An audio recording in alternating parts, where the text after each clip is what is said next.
מאזינים. הלו. הלו. שלום לך. שלום. דבר אורן מהמרכז. כן, אורן. רציתי לדבר על כמה נושאים, אני אנסה להספיק כמה שאפשר. אני אתחיל בנועם שליט. שעה תספיק לך, כך שעה. עם פרסומות באמצע. הלו? דבר. כן, לגבי נועם שליט. בבקשה. אני חושב שהבחור הזה מתנהג בחוצפה כלפי העם היהודי. לא הבנתי, נועם שליט הוא לא בחור. נועם שליט הוא גבר בוגר, איש רציני וענייני. בדעתך, אני אגיד לך את דעתי. הוא גבר בוגר מבחינה פיזית, הוא לא בחור. אוקיי. בחור זה בן 20, הוא כבר עבר את 50. אז הוא מתנהג כמו ילד, אני אגיד לך גם למה. תגיד לי. הבן אדם הזה, כל התקופה שהבן שלו נחטף על ידי מרצחי החמאס, הוא רק דאג לעניינו האישי. זה אפילו לא עניין אותו, אפילו שגלעד הגיע, הוא רק טפח לו על השכם, בקושי חיבק אותו. מאיפה אתה יודע?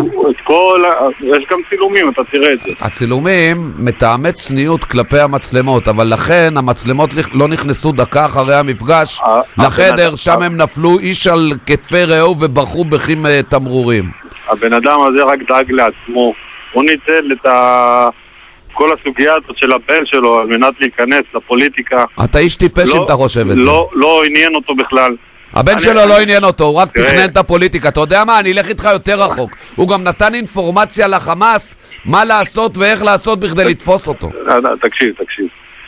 שפטל אמר שפטל בתחת שלי. מי זה שפטל? לא מעניין אותי, דבר אתה מה אתה חושב. מה ששפטל אומר זה לאידיוטים כמוך. אני לא רוצה לשמוע מה הוא אומר.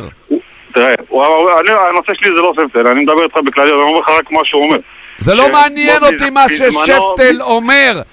אצלי הרדיו סגור ביום חמישי לא לשמוע את שפטל. אז אל תגיד לי מה שפטל אומר, כדבריו מעניינים לי בדיוק את אזור פי הטבעת.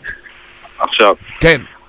הוא אומר שהמחבלים התקשורתיים... מי זה הוא? אני אומר. מי זה הוא? תגיד אתה מה שאתה אומר. אתה אומר, אורן מהמרכז אומר, כן. שהמחבלים התקשורתיים תמכו בעסקה מההתחלה. המחבלים התקשורתיים זה הסייט של שפטל. הרי הם רצו, תן לי לדבר. אתה לא תגיד על עובדי תקשורת מחבלים. זה רק מניאק בסגנון של שפטל יכול לומר.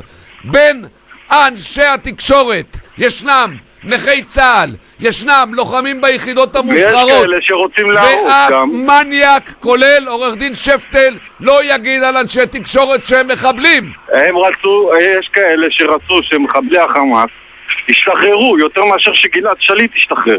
אתה לא רק מטומטם, אלא גם מי שאומר את זה, כולל שפטל, הוא מטומטם שמתעדר בהדרה של אינטליגנט.